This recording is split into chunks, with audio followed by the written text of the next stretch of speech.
Os Evangelhos. Os escritos que relatam a vida, obra e mensagem de Jesus. A pedra fundamental da religião com mais adeptos ao redor do mundo. Um legado recolhido e difundido por 4 dos 12 apóstolos. Ele padeceu, foi sepultado e ressuscitou ao 3º dia, segundo as Escrituras. O que os evangelhos narram não coincide sempre. Se existiram outros evangelhos, que mistérios os manteve ocultos? Quem os escreveu e por que não formaram parte da Bíblia? A maioria dos textos gnósticos foram queimados ou enterrados. A religião foi imposta de cima para baixo, sobre todos. Por que esses evangelhos permaneceram ocultos? Uma palavra típica dos manuscritos do Mar Morto é a hebraica hazes, que significa segredo. Eles poderiam prejudicar ou mudar a história da religião se fossem revelados? Eles foram encontrados no século XX. E se as coisas não são como vocês estão vendo, abra os olhos. Lá estava. Textos como os de Judas, Tomé, Felipe e Maria Madalena estão entre os evangelhos proibidos encontrados nos últimos tempos. Que mistério continha o evangelho de Maria Madalena, oculto durante quase toda a existência do cristianismo? A única que Jesus reconhecia como seu par, sua igual, como mestre espiritual, era uma mulher chamada Maria Madalena. Que princípios básicos do cristianismo o evangelho de Tomé questiona fortemente? As mulheres não podem entrar, nem receber, nem entender o reino de Deus até que se tornem homens. Que segredo revela o evangelho escrito por Judas Iscariotes? Aqui eles retratam Judas como um grande traidor. Jesus pediu a Judas que o entregasse. A história de um segredo de quase 2 milênios. Seria o maior escândalo de censura de toda a história? Como e quanto as crenças judaico-cristãs teriam se modificado se esses textos tivessem formado parte da Bíblia? Os Evangelhos Proibidos.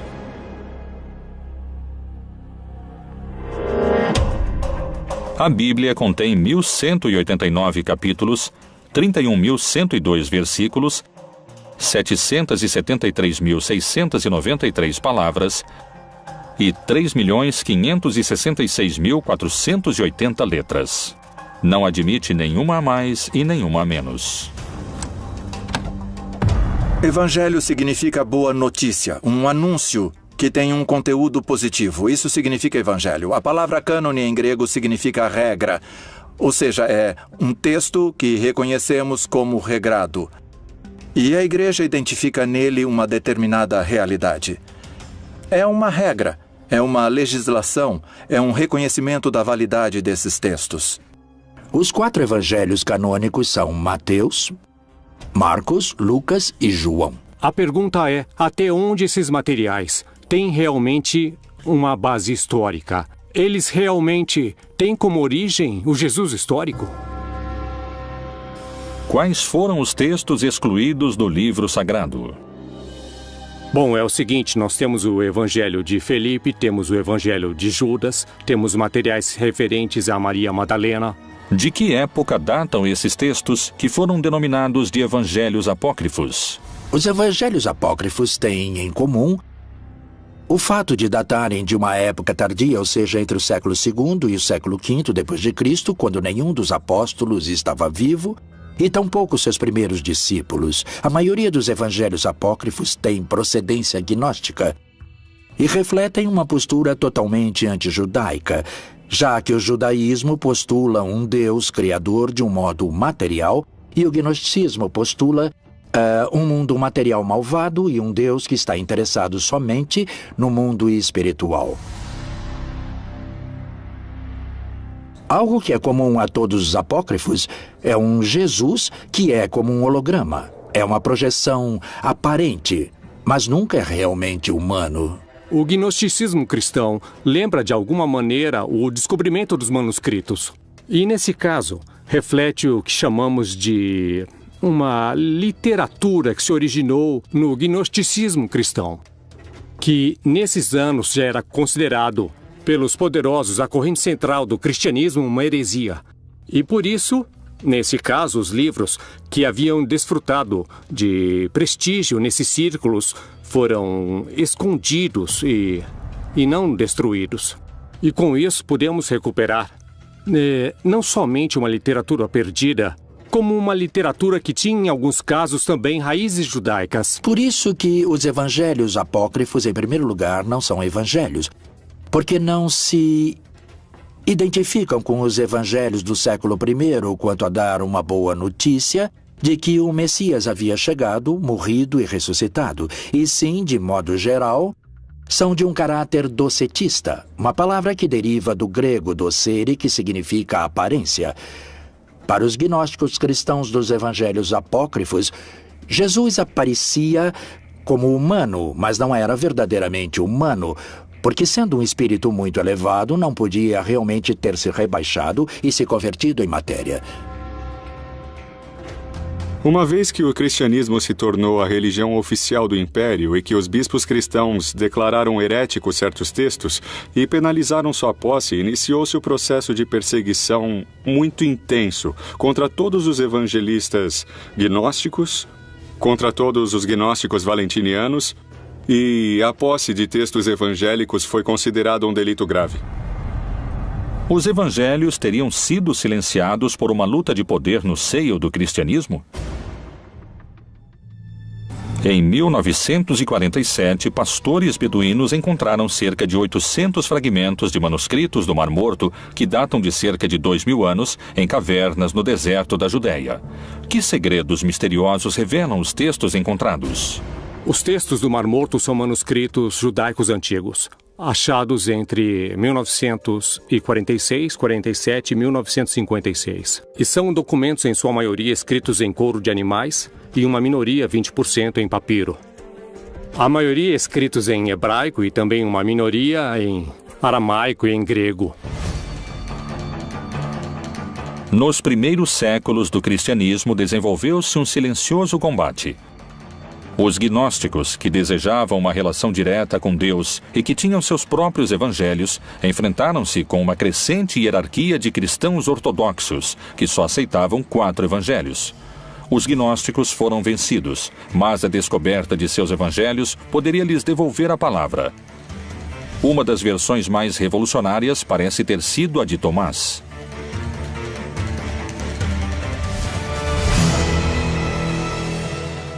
Há um escrito que alguns chamaram de Quinto Evangelho, que é o Evangelho de Tomé. Na verdade, nós o conhecemos pela tradução em copta, que foi achada na região do Egito, onde, por certo, muitos dos gnósticos cristãos foram viver.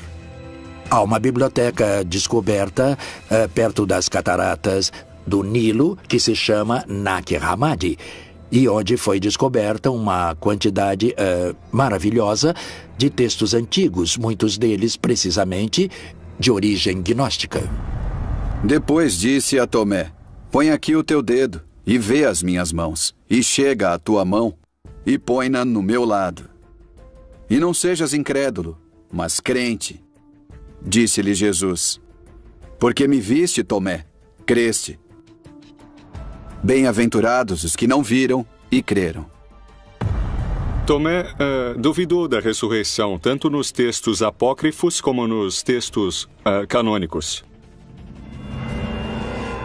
É muito peculiar, porque o Evangelho de Tomé não fala de quem era Jesus, nem que nasceu de uma virgem, não menciona Maria, nem seu pai, nem seus irmãos, nem a vida de Jesus, nem como morreu. Só fala dos dizeres de Jesus.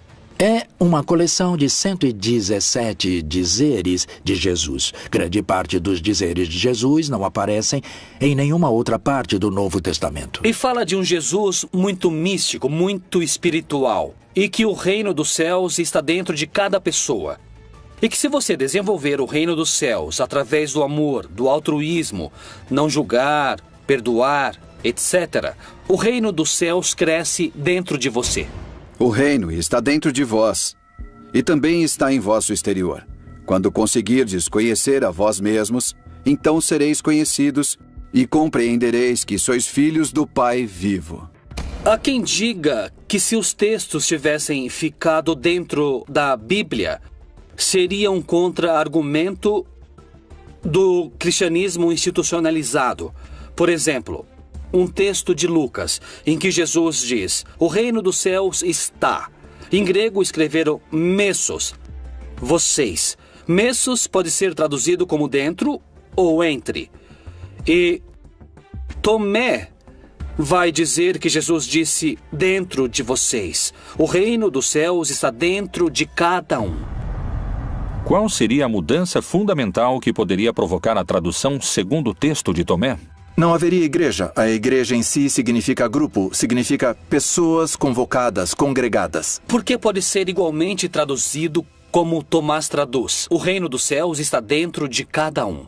Para o gnosticismo, a experiência religiosa é uma experiência imediata que não requer mediação do sacerdote ou do bispo. Nós temos mediações para aprender. Temos mediações para nos relacionar com os demais, temos mediações na linguagem, temos mediações no modo de nos comportar com os outros. E prescindir de mediações é uma pretensão que realmente não corresponde à prática e à experiência humana natural.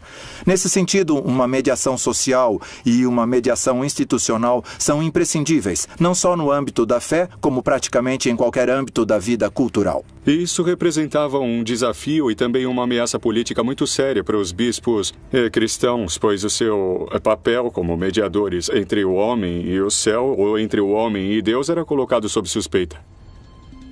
A salvação através do conhecimento interior é um dos princípios gnósticos. Jesus disse: aquele que busca, continue buscando até encontrar. Quando encontrar, ele se perturbará. Ao se perturbar, ficará maravilhado e reinará sobre o todo.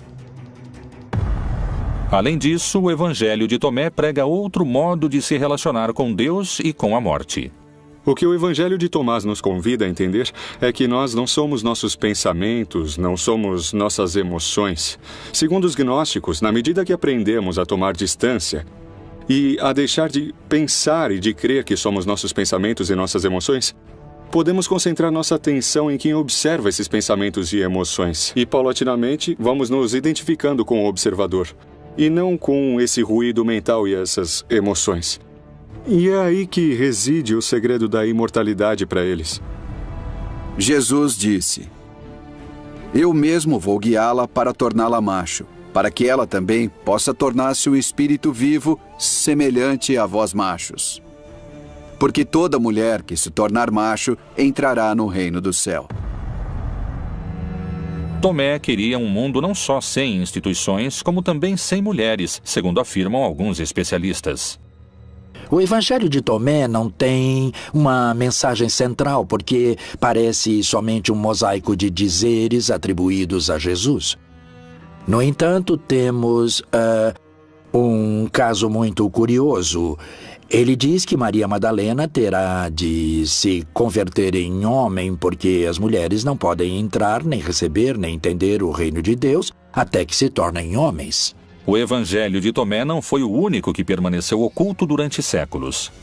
O manuscrito do apóstolo Felipe também foi recuperado. Nos escritos de Felipe, este contradiz Tomé em relação ao lugar que ocupa a igreja e a mulher. Esses textos poderiam revelar um mistério cuja força mudaria para sempre os conceitos cristãos sobre a sexualidade? Que Jesus tenha se enamorado de uma mulher em sua juventude é muito provável. Muitas mulheres que o seguiam se enamoravam dele, isso é evidente e seguríssimo, não? Outra passagem do Evangelho de Felipe é ainda mais descritiva do papel das mulheres. Havia 3 que sempre caminhavam com o Senhor: sua mãe, Maria, sua irmã e Madalena, que era chamada sua companheira. Sua irmã, sua mãe e sua companheira, todas chamavam-se Maria. O Evangelho de Felipe também diz que Pedro, em algum momento, insistiu para que deixassem as mulheres de lado, que não poderiam ser discípulas nem apóstolas de Jesus. E Jesus responde de maneira maravilhosa. Ele diz: deixem que elas nos sigam, porque a que se tornar minha discípula terá um espírito vivo como o de vocês, varões. E Pedro insistiu, não, sobretudo Maria, que ela, Maria, nos abandone, a Maria de Magdala. E Jesus lhe disse, toda mulher que se humanize a si mesma entrará no reino dos céus.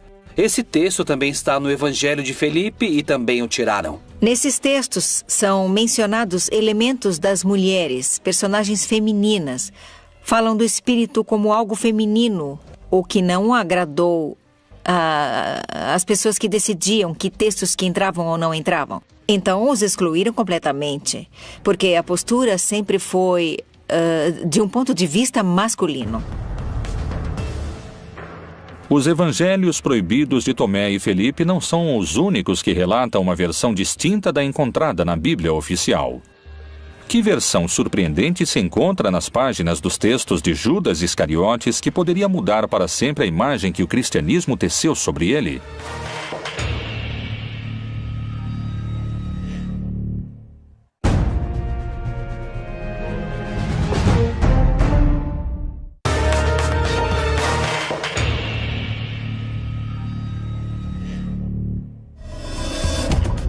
Niceia, ano de 1978.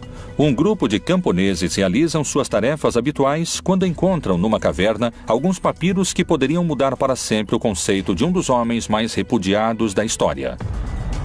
Mas você excederá a todos eles, pois você sacrificará o homem que me reveste. Abril de 2006. Foi apresentado o resultado de um trabalho de anos, a reconstrução e tradução de um livro que se acreditava perdido para sempre. Um livro extraviado por mais de 1.700 anos. Um texto que modificaria o lugar que a história reservou para o homem mais odiado pelo cristianismo, o Evangelho de Judas. O Evangelho Gnóstico de Judas nos oferece uma versão diametralmente oposta à do Judas retratado dos evangelhos canônicos. O Evangelho de Judas também é gnóstico.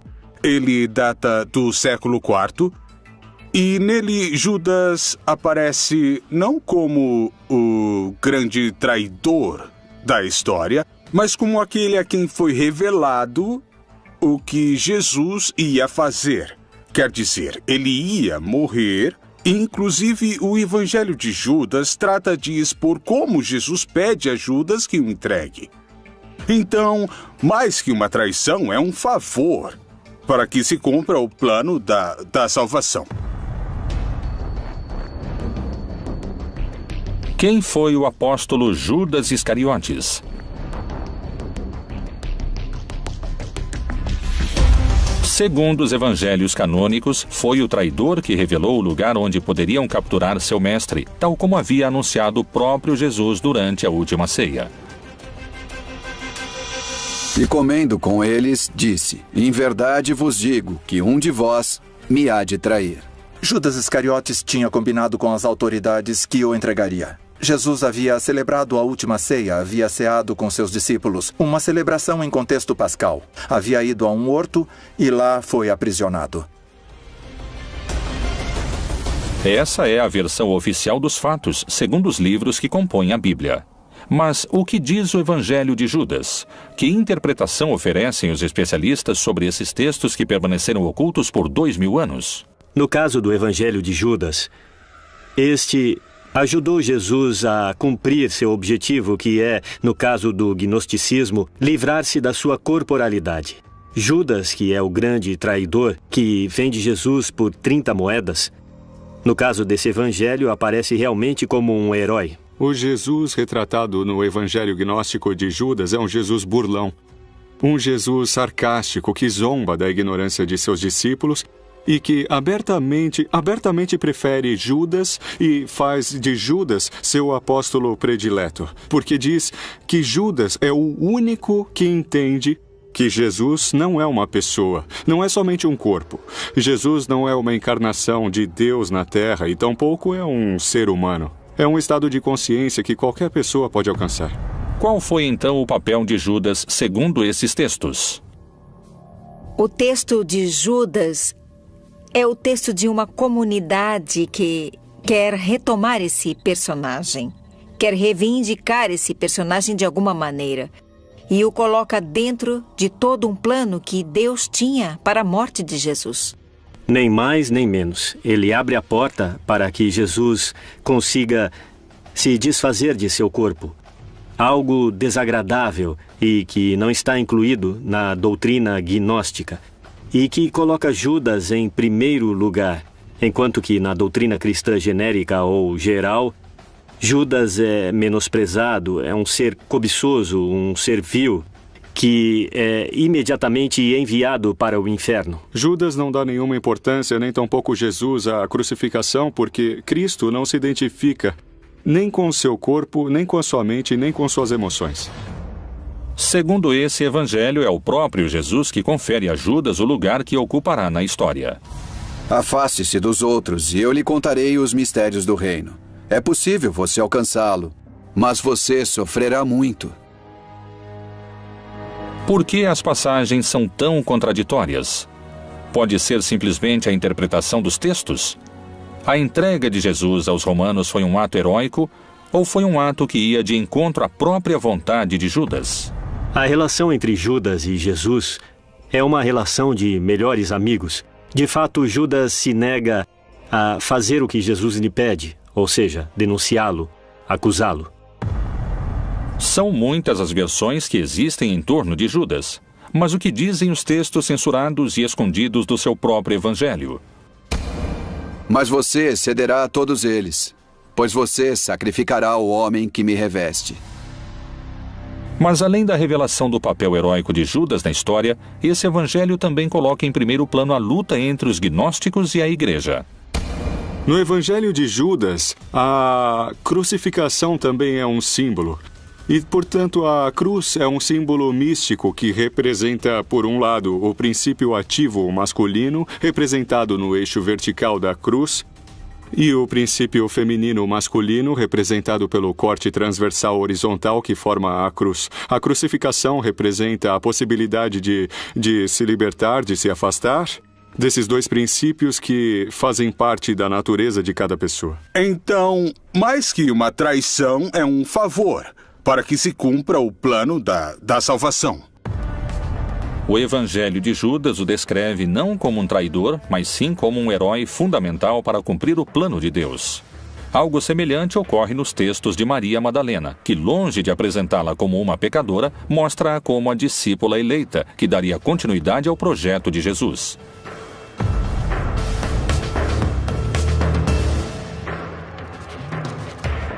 Esse evangelho foi encontrado somente em 1896. Que segredo oculto revela o evangelho de Maria Madalena? A mulher mais misteriosa da Bíblia deixou escritos seus próprios segredos.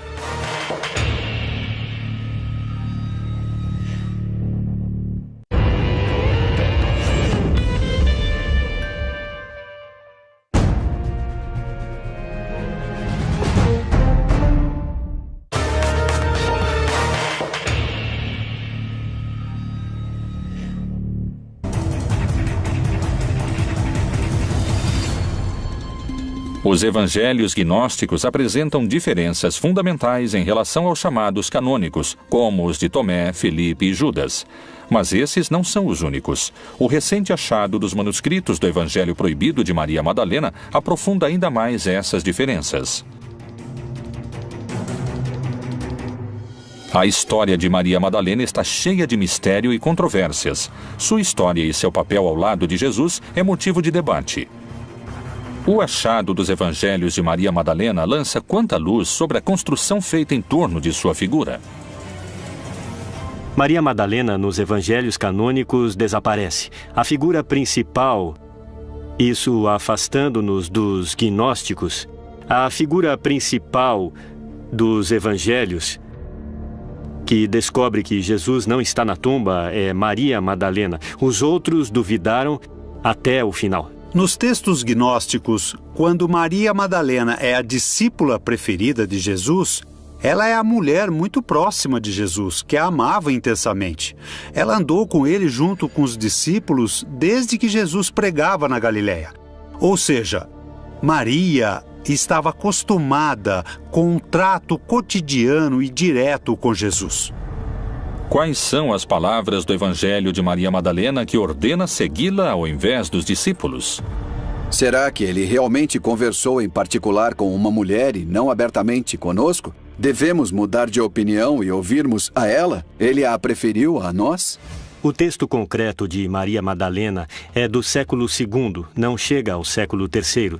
Jesus de Nazaré beija Maria Madalena na boca, indicando que ela é alguém diferente e que está acima dos demais apóstolos. Maria Madalena é uma de suas eleitas.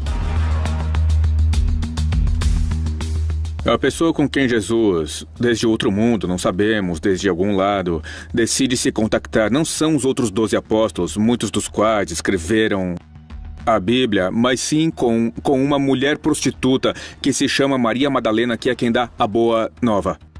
Não? Coisa curiosa, como era diferente Jesus, não, em relação a todo o resto da Bíblia.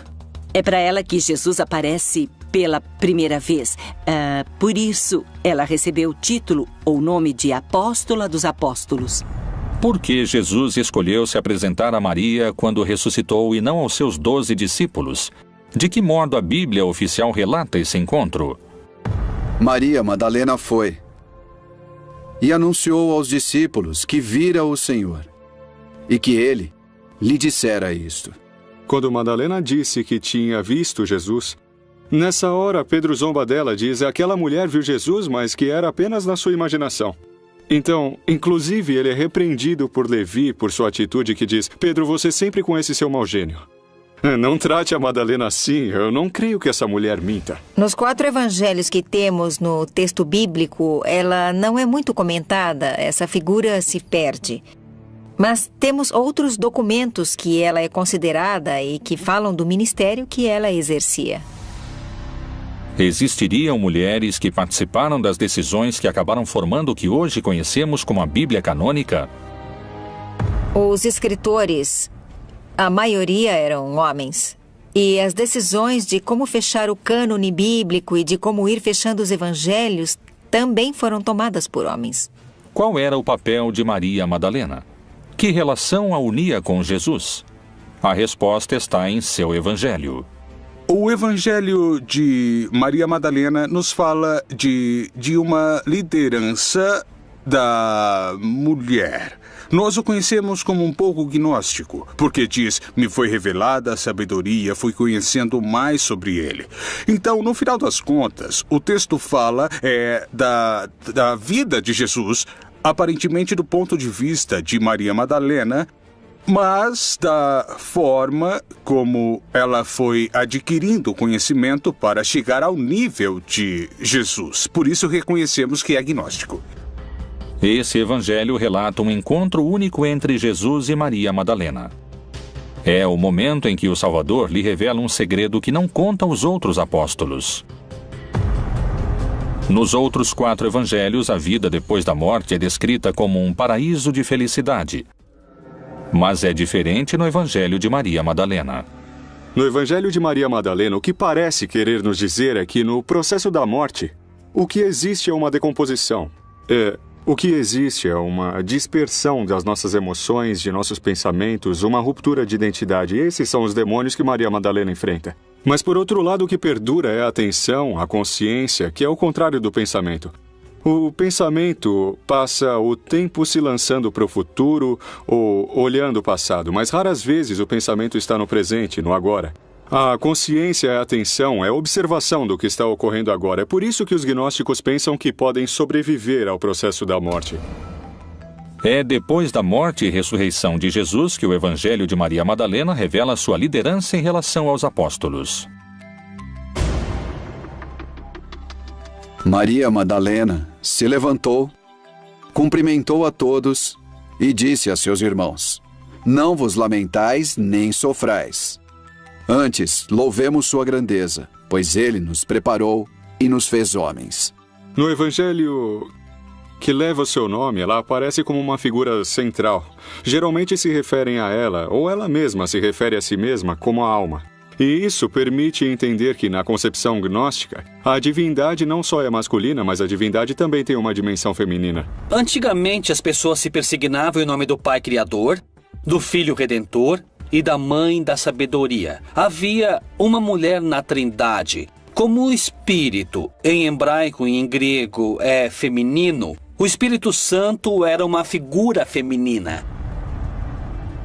As primeiras igrejas cristãs se encontravam nas próprias casas dos seguidores. Lá, as mulheres tinham um papel predominante dentro da comunidade e na pregação do Evangelho. Não havia sacerdócio no século I. Não havia homens nem mulheres sacerdotes, mas quem partiu o pão era a mulher. A dona da casa onde se reuniam era a mulher, não era um assunto de homens. Foi no concílio de Nicéia que expulsaram os gnósticos e excomungaram todos os textos que diziam que a mulher era importante para Jesus, que Maria Madalena era uma apóstola importante. E sobretudo no concílio de Constantinopla, no ano 380, excomungaram quem acreditava que havia uma feminilidade em Deus. Jesus trata de maneira semelhante os homens e as mulheres e os convoca para seu grupo. O grupo de Jesus é uma nova maneira de estar na Terra. As mulheres comem diante dos homens quando nessa cultura não podem. Só diante de seus maridos elas podem se descobrir para comer. Bom, se a Igreja Católica Romana tivesse aceitado mulheres sacerdotes, teria se aproximado mais das pessoas. Jesus caminhou com mulheres e homens. A Igreja não aceita isso. Considera apenas o homem. Não quer ver o que Jesus deixou. Os textos são simbólicos, quer dizer, a única que Jesus reconhecia como seu par, seu igual, como mestre espiritual, era uma mulher chamada Maria Madalena. Cada evangelho proibido tem sua postura. Segundo muitos afirmam, os textos de Maria Madalena encontrados poderiam ter mudado a história do catolicismo, se tivessem sido incluídos nos chamados textos canônicos. Chegou a nós um texto escrito por uma mulher. Não sabemos que mulher e se sabia escrever. Numa análise filológica, é um olhar de mulher. Chama-se o Evangelho de Maria Madalena. Não foi escrito por Maria Madalena, é claro, ela não sabia escrever. Mas há aí uma mulher. Então, obviamente, hoje seria outra visão do assunto se as mulheres tivessem sabido escrever e tivessem transmitido sua mensagem como discípulas de Jesus. Os evangelhos proibidos apresentam o lado oculto de Jesus e Maria Madalena como uma líder dos apóstolos. Os evangelhos de Judas, Maria Madalena, Felipe e Tomé compartilham uma raiz gnóstica.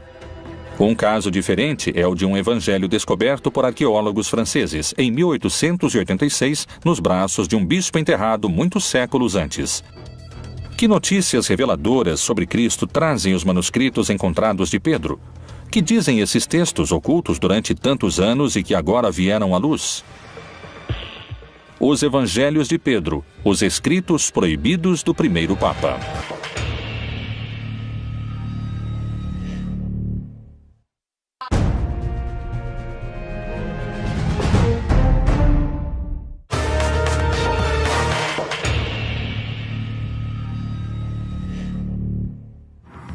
Alto Egito, século VIII.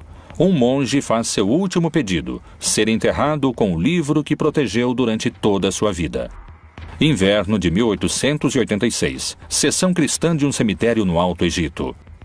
Um grupo de arqueólogos franceses procuram peças e encontram o caixão que encerra o monge. Abrem-no e encontram em seus braços um antigo livro, e com ele a confirmação de uma suspeita. O Evangelho de Pedro existe. Durante mais de 1500 anos, a cristandade havia conhecido Cristo através das palavras de Mateus, Marcos, Lucas e João. Agora emergia outra verdade. É um evangelho que tem muitas diferenças com o que dizem de Pedro nos 4 evangelhos canônicos, e especialmente em relação ao episódio da ressurreição. O que diferencia o evangelho de Pedro dos evangelhos oficiais?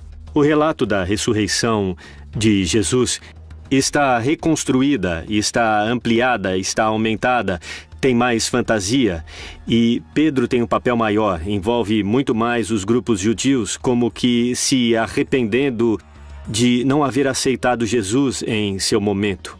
No Evangelho de Pedro, diferentemente do resto dos evangelhos, ele narra e descreve detalhadamente o episódio da ressurreição. Creio em um só Deus, Pai Todo-Poderoso, Criador do céu e da terra, e de tudo que é visível e invisível. E por causa disso foi crucificado nos tempos de Pôncio Pilatos. Padeceu e foi sepultado e ressuscitou ao terceiro dia, segundo as Escrituras. Outra das enormes diferenças que existem entre o Evangelho de Pedro e o restante que os evangelhos nos contam sobre Pedro é que, efetivamente, o Evangelho de Pedro diz que o responsável pela execução de Jesus realmente não foi Pilatos, e sim Herodes.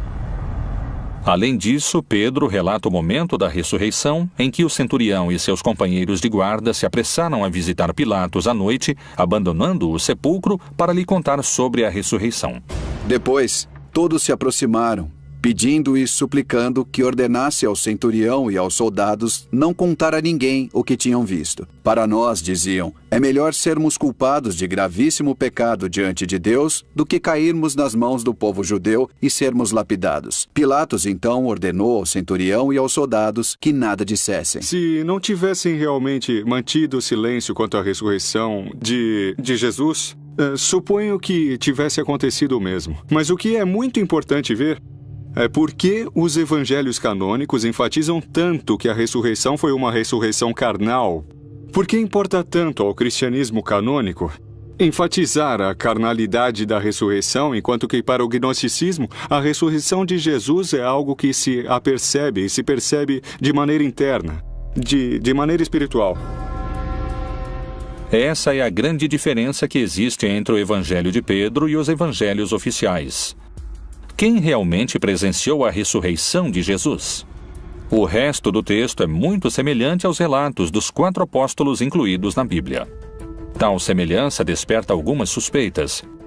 Quando foram escritos uns e outros? Quem narrou antes o milagre da ressurreição? Realmente não sabemos quem escreveu os evangelhos no Novo Testamento, nem sabemos quem escreveu esses outros evangelhos. Mas provavelmente foram escritos a partir de coisas que foram transmitidas oralmente. Podem ter sido escritos no final do século I, como o Evangelho de João no Novo Testamento, ou durante o século II.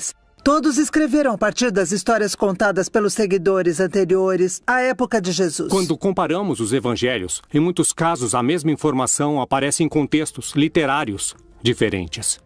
O que prova que já existia, de alguma maneira, uma flexibilidade na transmissão da tradição no cristianismo antigo, que conheciam as frases, mas nem sempre sabiam em que contexto haviam sido ditas. E por isso, há cristianismos diferentes. Haviam reconstruído esses contextos diferentes. E os evangelhos são a prova de que essas informações parecem ter funcionado, ter sido transmitidas de uma maneira independente, sem o contexto histórico narrativo original.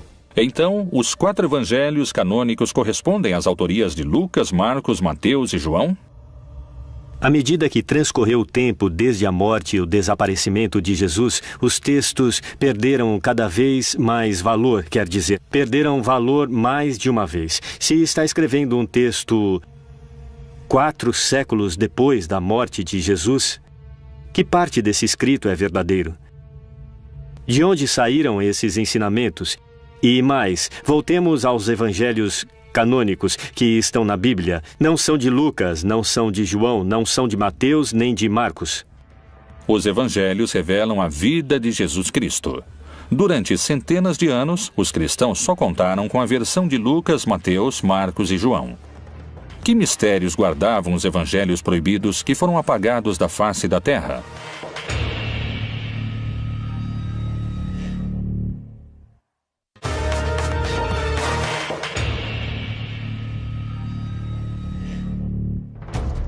Quais foram os motivos para que alguns evangelhos fossem incluídos na Bíblia e outros fossem silenciados? As hierarquias eclesiásticas teriam sobrevivido se sua mensagem tivesse sido propagada? Quem foram e o que diziam os profetas que foram calados durante séculos? No ano de 312, Constantino, um imperador criado no paganismo romano, um homem que acreditava em muitos deuses, teve uma revelação antes de uma batalha. Constantino teve um sonho em que uma voz lhe disse que se, durante aquela batalha, portasse uma cruz, um crucifixo, seria vencedor. E diz a lenda que foi assim. Na batalha da Ponte Milvia, derrotou Maxêncio, conseguiu unificar um império que estava dividido numa tetrarquia e depois se fez batizar e se converteu no primeiro imperador romano cristão. Isso foi muito significativo e muito relevante para o processo de consolidação política do cristianismo. A partir do triunfo de Constantino, a religião católica mudaria para sempre com o Concílio de Nicéia. Esse concílio ordenou o imperador Constantino para tornar o cristianismo uma religião imperial. E porque havia vários cristianismos. Havia o cristianismo monofisista, havia o cristianismo que chamaríamos depois de católico, havia os cristãos gnósticos, havia muitos cristianismos. Para unificá-los, Constantino ordenou que os bispos de todos esses cristianismos se reunissem no ano de 325 na cidade de Nicéia, para escolher quais narrações e relatos da vida e da obra de Jesus eram reais e seriam revelados e quais não. Evidentemente, houve um interesse político de Constantino de unir em um mesmo texto, um texto grande, os escritos mais representativos das comunidades cristãs de maior valor em número ou prestígio do Mediterrâneo. Os evangelhos que aparecem na Bíblia apresentam graves erros históricos e geográficos que uma leitura precisa começa a revelar. Foi um imperador romano que adorava o sol, aquele que estabeleceu as regras básicas da Igreja Católica como a conhecemos hoje? Constantino governou a partir do ano 313, ou seja, no século IV. No século IV já estava decidido, já era um fato histórico os livros que os crentes consideravam inspirados. E mais, algumas das perseguições imperiais contra os cristãos exigiam que as pessoas entregassem os livros sagrados, caso contrário, eram mortas. Muitos cristãos se dispuseram a morrer na fogueira porque não entregaram os livros sagrados, e isso foi antes de Constantino. Os gnósticos perderam sua primeira batalha, mas essa não seria a última e nem a pior de suas derrotas. Qualquer livro do cristianismo que foi separado dessa lista, considerada sagrada por ordem do imperador Constantino, ficou de fora, se tornou apócrifo. Qualquer seguidor desses textos, dessas crenças, a partir desse momento, foi considerado herege, que significa aquele que pensa diferente. Para muitos especialistas, os evangelhos proibidos constituíram um campo de batalha em que se travou a guerra entre os gnósticos e a hierarquia eclesiástica. Uma luta que, segundo narra a história, venceram os sacerdotes da Igreja Católica. Já desde um primeiro momento pareceu haver gerado uma polêmica entre os seus seguidores, e por isso os evangelhos, sejam os canônicos ou sejam os apócrifos, refletem interpretações diferentes da mensagem original histórica de Jesus. O que teria ocorrido se a perspectiva gnóstica tivesse triunfado? Qual seria o papel da mulher se os textos bíblicos tivessem sido reformulados ou os textos gnósticos incorporados? Como seria a Igreja Católica hoje em dia com esses manuscritos como protagonistas? Essas são algumas perguntas que emergem da Bíblia Proibida.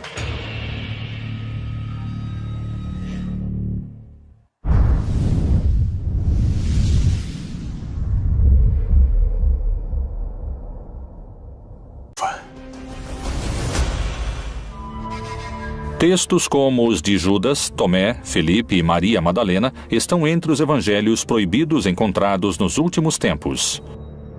Que mistério continha o evangelho de Maria Madalena, oculto durante quase toda a existência do cristianismo? A única que Jesus reconhecia como seu par, sua igual, como mestre espiritual, era uma mulher chamada Maria Madalena. Que princípios básicos do cristianismo o Evangelho de Tomé questiona fortemente? As mulheres não podem entrar, nem receber, nem entender o reino de Deus até que se tornem homens. Que segredo revela o evangelho escrito por Judas Iscariotes? Aqui eles retratam Judas como um grande traidor. Jesus pediu a Judas que o entregasse. A história de um segredo de quase 2 milênios. Seria o maior escândalo de censura de toda a história? Como e quanto as crenças judaico-cristãs teriam se modificado se esses textos tivessem formado parte da Bíblia? Os Evangelhos Proibidos.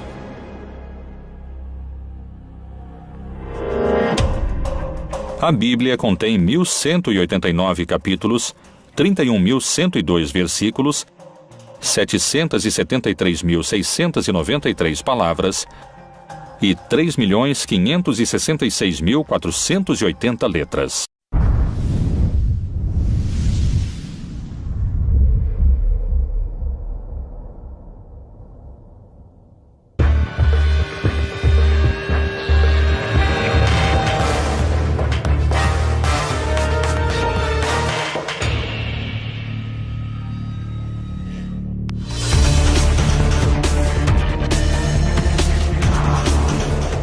Os Evangelhos.